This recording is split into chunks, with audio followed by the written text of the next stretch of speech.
Hello everyone, Elliot Gu here with the Free Market Speculator and the Energy Bulletin, and welcome to my Sunday Deep Dive. In this weekly video, we look at a key chart, trend, or indicator that caught my eye over the past week, and I explain what it means, or at least what I think it means for financial markets. Today I want to discuss a crucial concept and common and very expensive investing myth that I think just doesn't get enough attention. It all relates to the concept of what's called energy equivalence. Yes, we're going to talk a little bit more about energy today. And energy equivalence is central to understanding exactly what an oil and gas producer, what we often call exploration and production companies, or simply E&Ps, what they actually do. As is so often the case, I think the easiest way to illustrate is to just walk through an example. In this case, I picked a shale producer called Permian Resources. It trades under the symbol PR on the New York Stock Exchange, the NYSE. And full disclosure, it's a name I track in energy-focused model portfolios in my publications. And it's a name I own and frankly trade personally. As the company's name, Permian Resources, implies, the company is active in the Permian Basin, and it's headquartered in Midland, Texas, which is in West Texas. Specifically, PR is active in a region we call the Delaware Basin. Now, this has absolutely nothing to do with the state of Delaware on the U.S. East Coast. As you can see on this map, the Delaware Basin is the western portion of the Permian Basin. This portion of the Permian includes several counties in Texas, as well as across the state line in Lee and Eddy counties in southeastern New Mexico. About 2/3 of Permian Resources' net acreage position is in Texas, and the remainder is across the border in New Mexico. In case you're wondering, the eastern part of the Permian Basin, located entirely in the state of Texas, is called the Midland Basin. Now, the Permian Basin is home to massive conventional and unconventional or shale production. But in recent years, the focus has been almost entirely on the Permian as a shale field. Now, what that means is that producers like Permian Resources, well, they drill long horizontal wells, wells that go down and then sideways. And what they're doing is they're targeting, with each of these wells, multiple different layers of rock underneath the earth. And they also have to fracture their wells to produce oil economically from the field. You see, oil and gas are not found underground in vast lakes or caverns. Instead, they're actually trapped in the pores and cracks of solid rock, and they're under intense geologic pressure. Now, in a shale formation like the Permian, the problem isn't a lack of oil or gas in the reservoir, it's that it's impermeable. So that means that the pores in the rock containing these commodities, well, they're not well connected to one another. There's no way for the oil and gas to flow easily through that reservoir rock and into the well. So fracturing is simply a process of pumping mainly water and sand into the well under extreme pressure. And what this does is it artificially creates cracks in the rock. It breaks up the rock, fractures the rock. And then the sand or proppant in the fracturing fluid then keeps those cracks open once you relieve the pressure.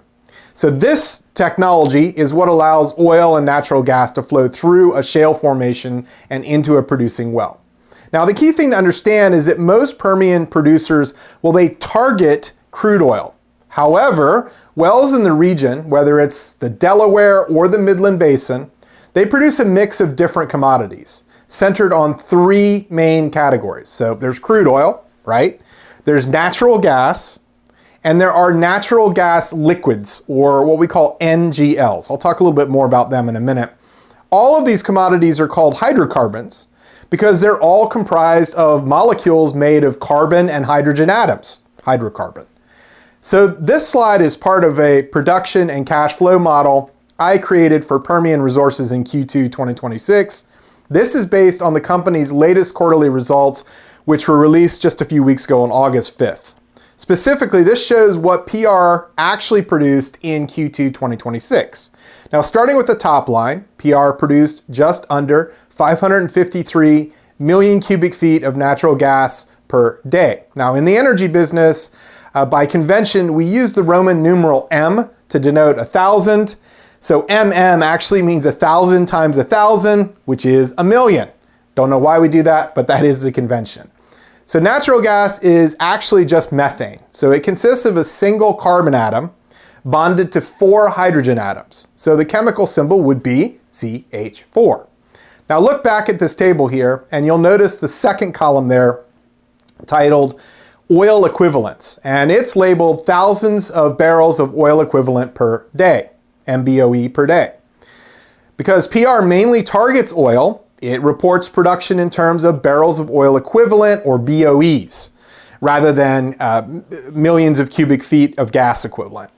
So how do we convert thousands of cubic feet of natural gas into barrels of oil equivalent? Well, there are roughly 6 million British thermal units, or BTUs, of energy content in one 42-gallon barrel of crude oil.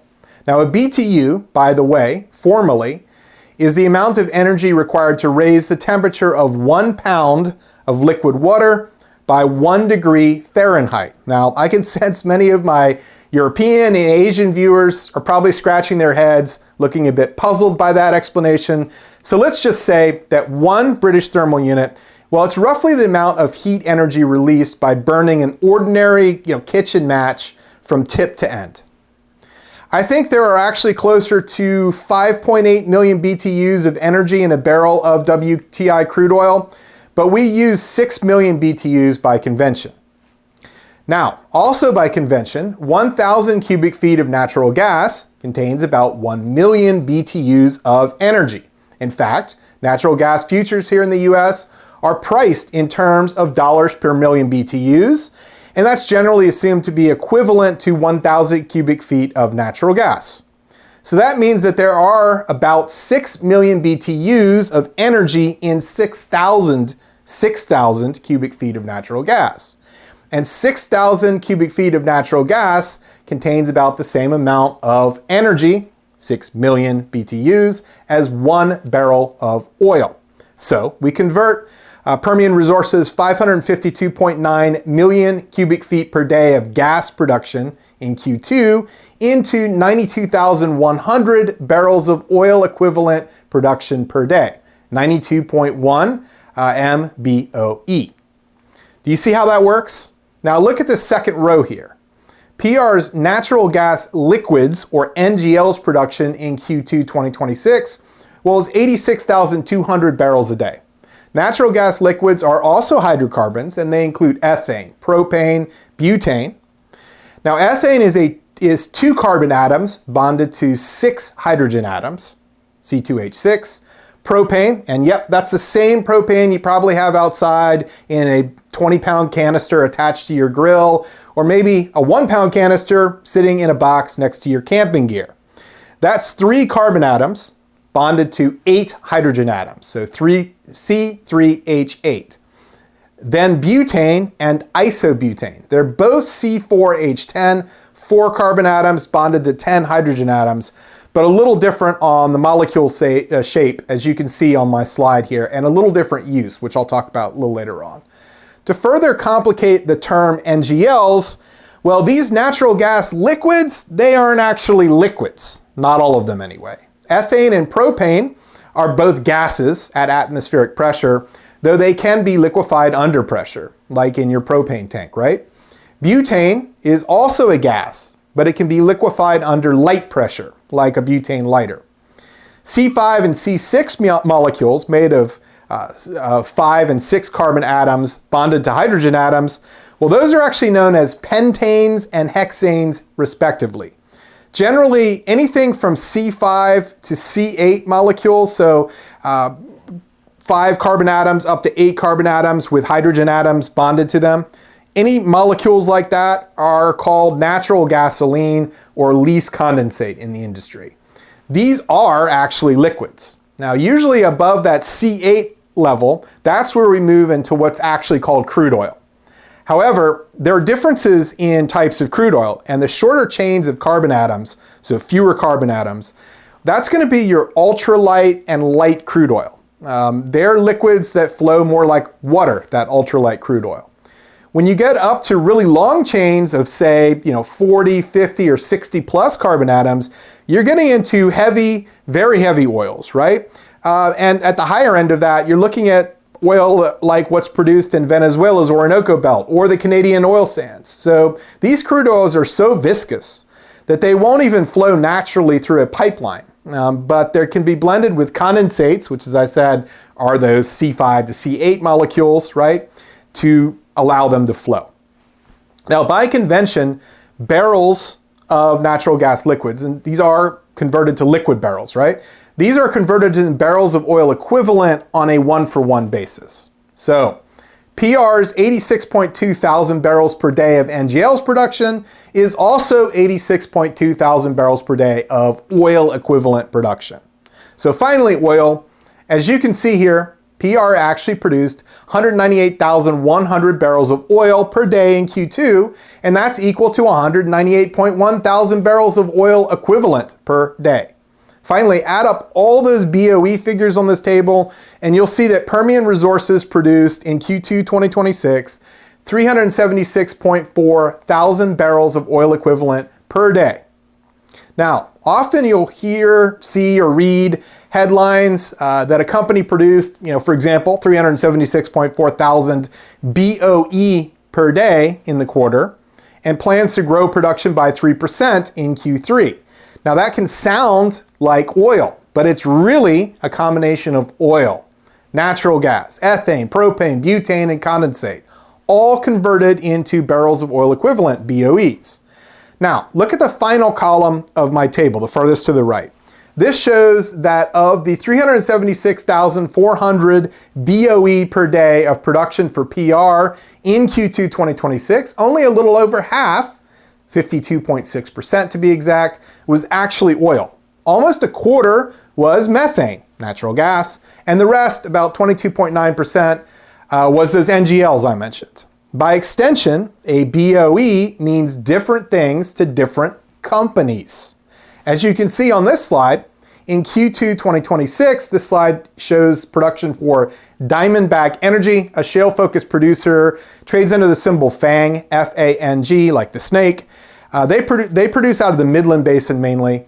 That's the more eastern section of the Permian. So their BOE in Q2 was 51.6% oil, 25.3% NGLs, and 23.1% methane, natural gas. And here's Devon Energy. Now this is a producer in multiple different shale basins all around the US. In this table, which I know is a little busy, I'm showing Devon's Q2 2026 production broken down by operating region and commodity. So you can see in the Permian Basin, and Devon is in the Delaware Basin mainly. So about 44% of the company's Permian production is oil, and 28.4% is natural gas. Now the reason they have a higher gas share, that's partly because they have significant acreage further to the west in the Delaware Basin. And those wells are deeper and tend to be a little gassier, more gas production. Now sometimes you'll hear talk about the GOR, which stands for the gas to oil ratio. Now that's usually expressed as cubic feet of gas per barrel of oil, or thousands of cubic feet of gas per barrel of oil. So the GOR for those western Delaware Basin wells is higher than what Permian Resources sees on its acreage in the same basic play, both in the Delaware Basin. Permian Resources tends to be a little bit further to the east and more in Texas than Devon. Now the Marcellus Shale, which is in Appalachia, that's a dry gas field, mainly for Devon anyway. It's mainly methane with very little or no NGLs content. It's basically 100% gas on a BOE basis, no oil at all in that oil equivalent, right? By the way, when natural gas is in a field contains high NGLs content as well as methane, we call that actually wet gas. There are parts of the Marcellus shale that are wet gas, but Devon isn't active in that part of the play. Now the Rockies for them includes acreage in the Bakken Shale of North Dakota, as well as the Powder River Basin of Wyoming and the Denver-Julesburg Basin in Colorado. So that's an oil-rich region for them at 54.8% oil. Overall though, Devon's BOE is just 37% oil, almost 40% gas, and 23.1% NGLs. Do you see how a barrel of oil equivalent means very different things to different companies? Also, do you see how a barrel of oil equivalent means different things to Devon in different regions like the Bakken, the South Texas Eagle Ford, or their flagship Permian Basin plays? And to further complicate matters, as well as in a region like the Permian Basin mature, as time passes since initial production from a well. Now, production overall declines, but oil production falls faster than natural gas production. In other words, the gas to oil ratio, the GOR, rises over time. So over time, you will see most of these shale producers report a more gas-heavy production mix. So you could say that a BOE of oil equivalent for a company like Devon in the Permian today doesn't mean the same thing in terms of commodity mix as it did in 2022 or 2023. In fact, let's look at the actual numbers. Even if I just go back to the second quarter of 2025, 1 year ago, Devon's wells in the Permian yielded about 45.8% oil, declining to 44% oil in Q2 of 2026, over just a year.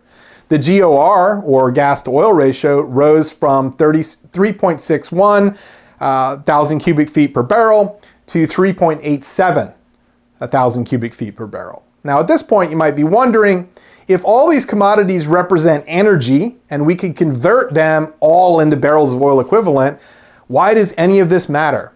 Well, it matters because energy content does not equal market price.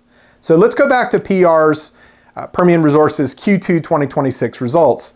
Like most producers, PR undertake hedging to protect cash flows from swings in commodity pricing.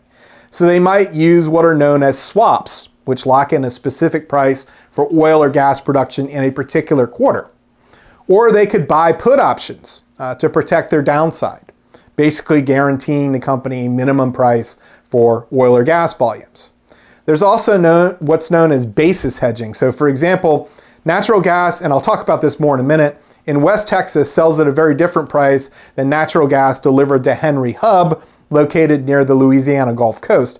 So a producer like PR can hedge the difference in price between different areas. PR, also like most producers, does not hedge all of its planned production, just a portion, and really only out for a few quarters into the future. For example, as of the end of Q2, June 30th, I can see in PR's latest report that they had hedged about 70,000 barrels a day of oil production using swaps from July to December 2026, so the second half of the year. And they hedged it at prices around $67 or $69 a barrel, right? And through 2027, they only hedged about 10,000 barrels a day at prices in the $72 barrel range. Now to put that into context, recall that as I showed you earlier, they produced 198,100 barrels a day of oil in Q2. So 70,000 barrels a day of hedges would cover just around 35% of their oil production. 10,000 barrels a day in 2027, that would represent a hedge coverage of just 5%. So back to this slide. The top part of this slide shows the prices PR actually received in Q2 for its oil, gas, and NGLs production. Oil sold for $97.81 a barrel in Q2. This reflects the big spike in oil prices we saw in the quarter due to the conflict in Iran and the interruption of exports through the Strait of Hormuz.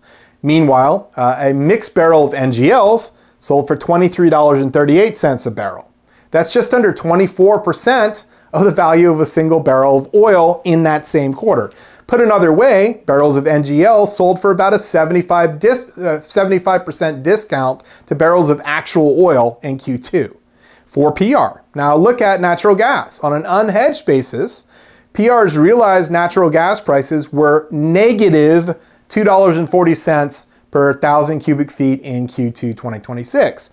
No, that's not a typo. Negative pricing. So the NYMEX natural gas futures are priced for delivery to Henry Hub, Louisiana, which is right near the Louisiana Gulf Coast. When people talk about the price of natural gas in the United States, that's the main and most widely watched benchmark. However, gas in West Texas is priced for delivery to the Waha Hub. Now here's a map showing where that is located. The problem that, as I just showed you, Permian producers like Permian Resources, Diamondback, and Devon They're all considered oil-focused producers, and they report in barrels of oil equivalent. However, they also produce both natural gas liquids and natural gas as a byproduct of that oil production. Now, we call those gas volumes associated gas production because it's naturally found in the reservoir with the oil. The bottom line is that there has been a ton of natural gas stranded in the Permian in recent years. There's not a lot of local demand, and there's a flood of supply from these producers targeting oil while producing huge volumes of gas as a byproduct as well. Meanwhile, there just isn't enough pipeline capacity to move that gas east to the Gulf Coast or to places where prices are healthier like Henry Hub. So we saw some very nasty negative pricing at the Waha Hub in Q2 2026. Producers literally paying to get rid of the gas they produced. The good news for producers in the region is that relief is on the way. A number of new pipelines are ramping up over the next 6 to 12 months, designed to move natural gas from West Texas to the Gulf Coast. The Hugh Brinson pipeline, which is an Energy Transfer Partners project, that started up on June 13th and will be ramping up in coming months to move around 1.5 billion cubic feet a day in the fourth quarter and up to 2.2 billion cubic feet a day next year. The Blackcomb pipeline, that's also starting up between now and year end, initially with capacity ramping up to about 1.5 billion cubic feet a day, and then eventually ramping up towards 2.5 billion cubic feet a day. Now, we are already seeing an impact. According to the latest data from EIA, Waha Hub prices are over $2 a thousand cubic feet, $2 a million BTUs, positive $2. That is. And NYMEX Henry Hub, it's only up around $2.80 or $3 a thousand cubic feet right now. So that's a lot healthier for a producer like Permian Resources. Indeed, on its call, the company indicated that it has enough firm capacity, basically that's guaranteed pipeline capacity, to handle most or all of its planned net gas production in 2027. Okay. But that's the future, which we'll circle back to here in just a moment. But let's focus on what actually happened in Q2 2026. Look down and at the hedge portion of this slide. Now, this is the actual pricing Permian Resources received in Q2 after their hedging activity. Now, as you can see, hedging actually cost them a bit on the oil side. Realized pricing was a little over $85 a barrel compared to that 97 plus unhedged. Now, that's not unusual this year. Most producers hedge some of their production 6 to 12 months ahead of time. So that means that some of these underwater hedges were put on back in mid or late 2025 when prices were much lower. This was long before the Iranian conflict, the disruption of traffic through the Strait of Hormuz, and of course the big associated spike in oil prices this year. Now, PR doesn't usually hedge their NGLs exposure, so the pre and post hedge price for natural gas liquids is the same, $23.28 per barrel, a huge discount to WTI. Finally, natural gas. Well, here's some good news. Thanks mainly to hedging, PR was able to avoid selling gas at negative prices in Q2 2026. Their post-hedge pricing was a positive 38 cents per thousand cubic feet. So here's the punchline. Now look at the very bottom of this slide. Oil accounts for a little over half, 52.6% of every barrel of oil equivalent Permian Resources produces, but a whopping 88.4% of the value of that BOE. NGLs chip in just 10.5% of the value of a Permian resource barrel of oil equivalent, and natural gas a paltry 1.1% in Q2. Now you could say that's a distorted view. After all, in Q2, as we just covered, right, Waha gas prices were depressed and NGLs also traded at an unusually large discount to WTI.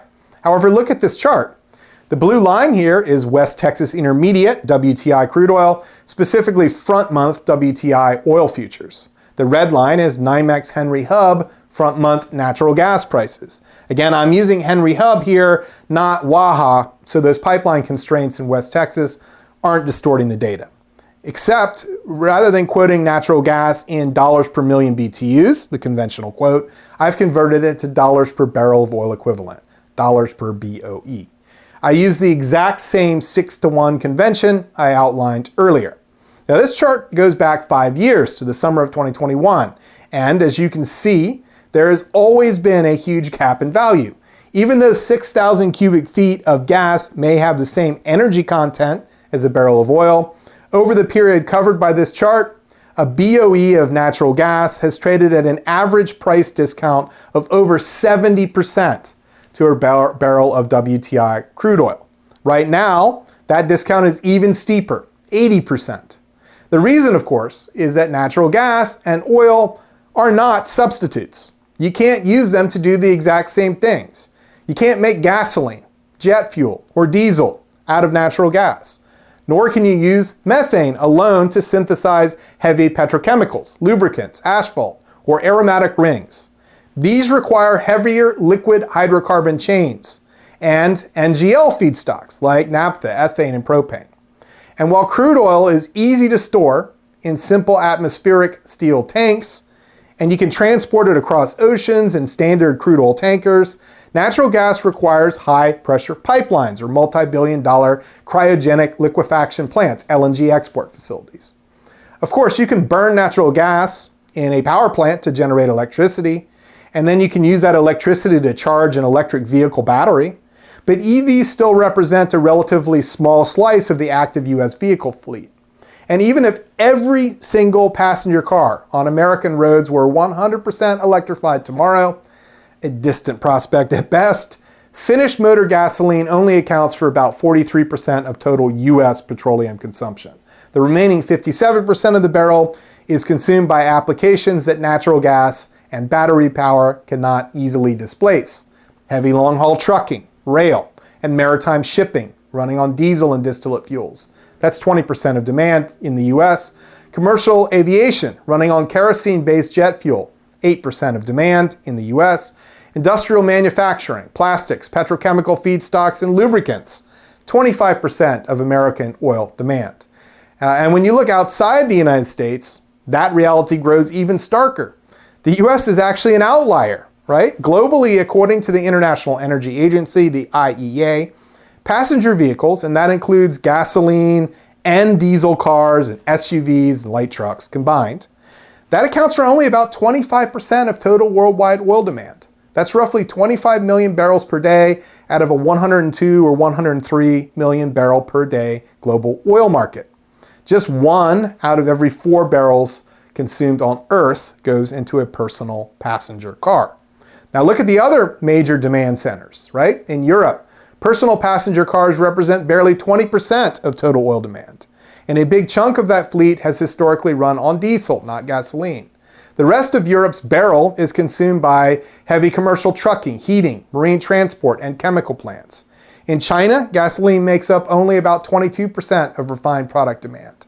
China's massive oil thirst is driven primarily by petrochemical feedstocks. Turning naphtha into LPG, natural gas liquids, liquefied petroleum gas rather, into plastics, synthetic fibers, and industrial resins, alongside, of course, industrial diesel demand. In India, passenger cars account for less than 18% of the barrel. India's economy runs on heavy commercial diesel for freight and agriculture, and LPG for domestic cooking. So even after you add up every single drop of gasoline and diesel pumped into every private car and light truck on the planet, roughly 75% of global oil demand has nothing to do with personal passenger transport. It's consumed by commercial aviation, long-haul freight trucking, maritime shipping, agriculture, petrochemicals, and heavy industrial manufacturing. That is why natural gas and crude oil do not trade at energy parity.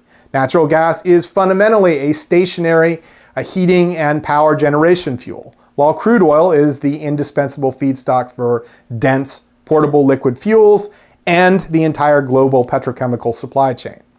And that's not to say that abundant, cheap US natural gas isn't a huge strategic advantage for the United States, or to say that it's worthless. Far from it. Take a look at this chart. The orange line is NYMEX Henry Hub natural gas here in the US, and the blue line is WTI crude oil. This chart is since the end of 2022, and I've rebased both commodities to be priced in dollars, US dollars per BOE. Now the green line, that's European That's a key European natural gas benchmark called TTF, which stands for Tidal Transfer Facility. Now, it's a gas trading hub in the Netherlands. I've also converted the pricing there to US dollars per barrel of oil equivalent using the Euro-US dollar exchange rate on each trading day. And what you can see here is that European gas prices are not only far higher than US natural gas prices, but they're also currently more expensive than WTI crude oil, and Brent crude oil for that matter, at over $135 per barrel of oil equivalent. So think about that. I can buy a BOE of gas on the US Gulf Coast for less than 17 bucks. The same gas in Northern Europe sells for $135.53 per barrel of oil equivalent. Europe is severely supply constrained when it comes to gas. Prior to the 2022 Russia-Ukraine conflict, the EU was extremely dependent on Russian natural gas imports. Prices were already very elevated compared to the US. And with Russian supply increasingly cut off by damage to infrastructure and sanctions, EU sanctions on Russian gas and oil, Europe pivoted to importing US and Middle Eastern liquefied natural gas volumes, a lot of that coming from Qatar. This year, of course, the disruptions of LNG exports through the Strait of Hormuz has further complicated matters for Europe. Now, I am actually quite bullish on US natural gas prices over the intermediate and long term particularly. Cheap US gas is a logical choice for generating electricity needed to run AI data centers. And the US is also, I think even more important, ramping up liquefied natural gas, LNG exports, amid a build-out of export facilities on the US Gulf Coast to meet growing global demand, something like 4 billion cubic feet of new export capacity a day, 4 billion cubic feet a day by the end of 2027 alone. Add to that indirect US gas exports, right? For example, nitrogen fertilizer, which is synthesized using methane, or methanol exports are also a backdoor way of exporting US gas. However, in my models, right, I'm factoring in average US gas prices for 2028 to 2030, more like $3.50 to $4 a million BTUs. Now, that's $21 to $24 per barrel of oil equivalent. So even with my constructive outlook, right, a BOE of US natural gas isn't likely to achieve anything even close to the value of a BOE of oil or a BOE of European natural gas, or Asian, which is even more expensive than TTF. Now, let's move to natural gas liquids, NGLs, with this chart. Now, I created this chart using Devon's supplemental data filings since Q2 2022. That blue line is the average price of NYMEX crude oil each quarter since Q2 2022. The orange line is the price of a barrel of mixed NGLs each quarter over the exact same period delivered to the Texas Gulf Coast, specifically to Mont Belvieu, which is the standard pricing delivery point for US NGLs. Now, the green line is the realized price Devon received for NGLs each quarter. Recall that the company produces a lot of NGLs in the Permian, and pricing there has been challenging due to that surge of supply. These little bars at the bottom show the value of a barrel of NGLs, both the Mont Belvieu standard as the blue bars and Devon's own realizations as a purple bar for each quarter. Also recall the energy equivalent convention of 1 barrel of NGLs equal to 1 barrel of oil equivalent, just like 1 barrel of crude oil. Now, on average, across all 17 quarters on my chart, a barrel of Mont Belvieu NGLs has traded at 36.8% of the price of a barrel of WTI. And for Devon, a barrel of Devon's NGLs has traded at an average of just 28.2% of a barrel of WTI. There was a narrative making the rounds not long ago that since NGLs can be used as a petrochemical feedstock and oil can be used as a petrochemical feedstock, America's vast NGLs production was essentially equivalent to increased oil production. However, this pricing shows why that's wrong. This year, as the Strait of Hormuz closed for business and oil prices shot higher, NGLs prices have been flat to down year over year. In Q1 2026, for example, WTI averaged $72.10 a barrel compared to $71.50 per barrel a year earlier in Q1 of last year. So that's almost the same. A barrel of Mont Belvieu NGLs, though, traded at $24.86 a barrel in the first quarter of this year, compared to $29.65 per barrel in Q1 of last year. In Q2 of this year, WTI shot up over $92 per barrel, and the NGLs discount actually widened. A barrel of Mont Belvieu NGLs traded at just 31.6% of a barrel of WTI. That's the steepest discount on my entire chart. When an upstream producer reports a barrel of natural gas liquids, NGLs, they are not producing a single liquid commodity like crude oil. Instead, they are pulling a mixed stream, which is known as Y-grade, out of the gas processing plant, which separates the gas from, the NGLs rather, from natural gas. And that must be piped to a fractionation complex like Mont Belvieu to be split into the individual products, the purity products.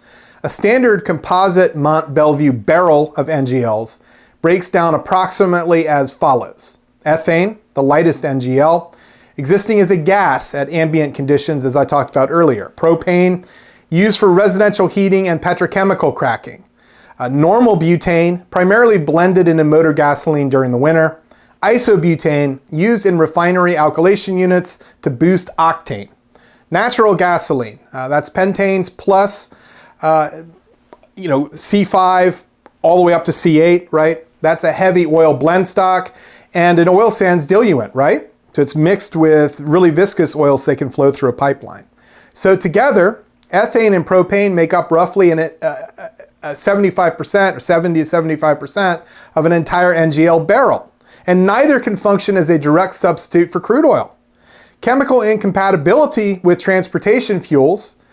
Crude oil consists of long, complex hydrocarbon chains, C8 to C30 plus, that can be refined into energy-dense liquid transportation fuels like gasoline, diesel, and jet fuel. Ethane and propane are far too light.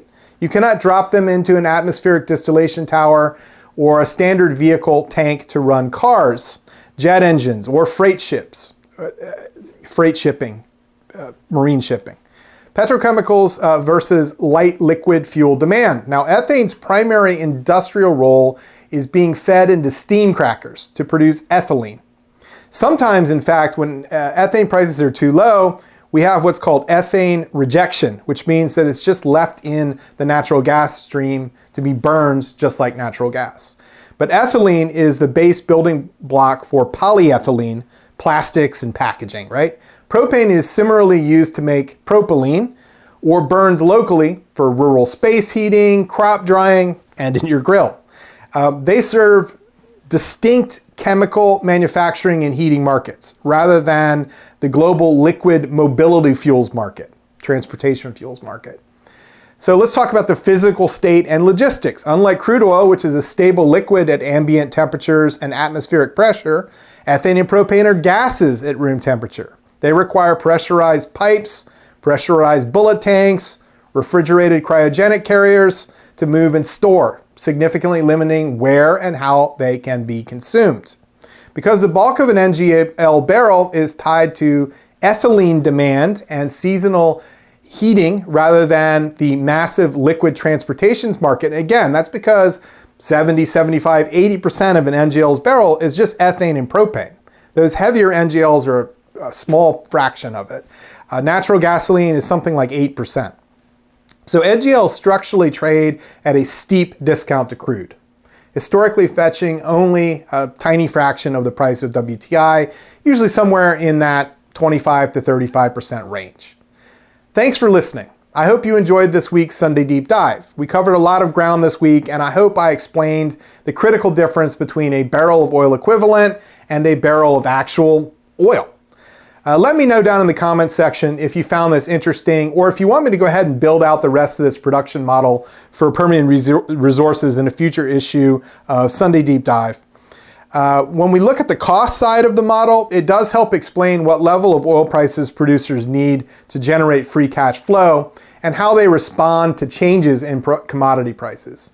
Now, if you did enjoy this video, please drop me a like or a comment, and you can subscribe for free to make sure you receive this weekly video and my other posts and updates when they're released. It really helps out with the algorithm as well. popping me a like if you don't mind. For the last 2 weeks with my Sunday Deep Dive video, I posted a link to download my reports on the weekly Commitment of Traders report from CFTC. I see a lot of you have been downloading these reports, and some have asked me to provide an updated report reflecting the latest data released on Friday, August 21st, just this past Friday. So once again, this week, as a free or paid reader, you can also download the latest Commitment of Traders data using the link down below. If you want to know more about how I interpret this data, I'll put a link to my video explaining that below as well. I'll also put these links on YouTube so you can find them easily. If you'd like to give, as the top pinned comment, I should say, if you'd like to give the paid tier of Free Market Speculator, including our popular Energy Bulletin Top 10 model portfolio, if you'd like to give that a try, I am still offering 14-day free trials via the link below. Thanks again. I'll see you next week for another episode of my Sunday Deep Dive.